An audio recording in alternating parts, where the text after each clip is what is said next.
नमस्कार, मी पल्लवी तुमचे पुन्हा एकदा माझ्या चॅनलवरती मनापासून स्वागत करते। आज आपण या ठिकाणी आचार्यांप्रमाणे झटपट कैरीची भाजी बघणार आहोत। आता या भाजीला लुंजी पण म्हणतात आचारी लोक। मग चला आचार्यांप्रमाणे झटपट चटपटीत गोड आंबट लुंजी कशी बनवायची पाहूयात। खूप पटकन रेसिपी तयार होते, जास्त वेळही लागत नाही। तर या ठिकाणी आता इथे मी एक मोठ्या आकाराची कैरी चिरून घेतलेली आहे। ती कैरी चिरल्यानंतर स्वच्छ फोडी पाण्यामध्ये भिजत ठेवायच्या आणि धुवून घ्यायच्या। आता फोडी धुवून घेतलेल्या आहेत। तर या फोडी आता तुमच्या जर कैरी जास्त आंबट असेल तर तुम्ही पाण्यामध्ये 5 ते 10 मिनिटं उकळून घ्या। पाणी फेकून द्या, भाजी बनवायला घेऊ नका। मग तुमची कैरीची भाजी जास्त आंबट लागणार नाही। पण माझी कैरी जास्त आंबट नाही म्हणून मी त्या फोडी ज्या आहेत त्या उकळून घेतल्या नाही। त्यानंतर आता भाजी बनवायसाठी लागणारं साहित्य: लसणाच्या पाकळ्या, कलोंजी, मेथ्या घेतलेल्या आहेत, त्यानंतर तेजपत्ता, दालचिनीचे 1-2 तुकडे, 2-3 मिरे आणि 2-3 लवंगा, त्यानंतर अद्रक नाही घ्यायची, लसण आणि जिऱ्याची पेस्ट घेतलेली आहे। हे आहे गूळ। आता इथे गूळ खूप महत्वाचा आहे भाजीला, त्याशिवाय चव येत नाही। साखरेऐवजी गूळ अवश्य वापरा, जास्त चव येते। त्यानंतर धना पावडर नसेल तर तुम्ही अख्खे धने आणि सर्व खडा मसाला आबडधोबड ठेचून फोडणीमध्ये घातला तरीही चालतो। तर सर्वप्रथम तेल गरम झालं की मोहरी फोडून घ्यायची आणि बाकी सर्व मसाले एकत्रच घालून छान मंद आचेवर तळून घ्यायची।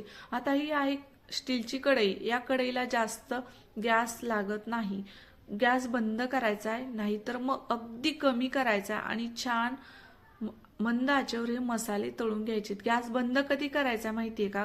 खूप गरम कडकडीत तेल झाल्यानंतर, नाहीतर तुम्ही म्हणाल गॅस बंद केला की मसाले कसे तळतील। आता मसाले छान तळलेले आहेत। यामध्ये आता आपल्याला घालायचे काश्मीरी लाल तिखट आणि मग नंतर आपल्याला साधं तिखट पण घालायचं, जे घरामध्ये मिरची दळून आणलेली असते ते तिखट।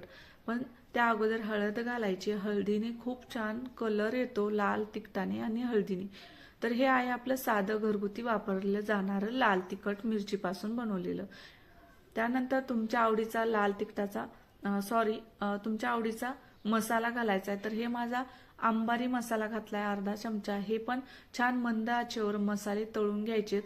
मसाल्यांमध्ये आता कैरीच्या फोडी घालायच्या, ती आपण छान मिक्स करून घ्यायच्यात मसाल्यांमध्ये। आता इथे गूळ घातला तरीही चालतो किंवा मग पाणी घातल्यावर नंतरही गूळ घातला तरीही चालतो।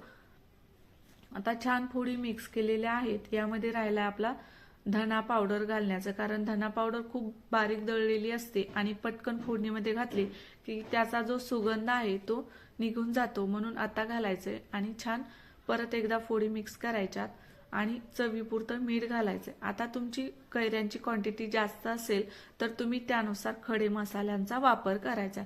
आता छान मसाल्यांमध्ये फोडी परतवून घेतल्या की त्यामध्ये आपल्याला गरम केलेलं पाणी टाकायचंय।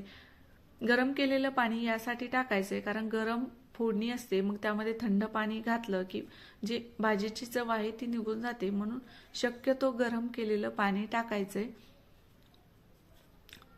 पाणी हे तुम्हाला किती टाकायचे ते तुमच्यावर अवलंबून आहे। तुम्हाला जर सुकी भाजी बनवायची असेल तर कमी घाला, जर थोडीशी सेल ठेवायची असेल तर मग जास्त घाला। त्यानंतर थोडासा शेंगदाण्याचा कुट्टा टाकायचा किंवा मग तिळाचा कुट्टा, तीळ भाजून टाकले तर अगदी चांगलं, जास्त चव येते। पण शेंगदाण्याचा कुट्टा सर्वांच्या घरामध्ये रेडी असतो, म्हणून मी ही शेंगदाण्याचाच कुट्टा टाकून घेतलाय।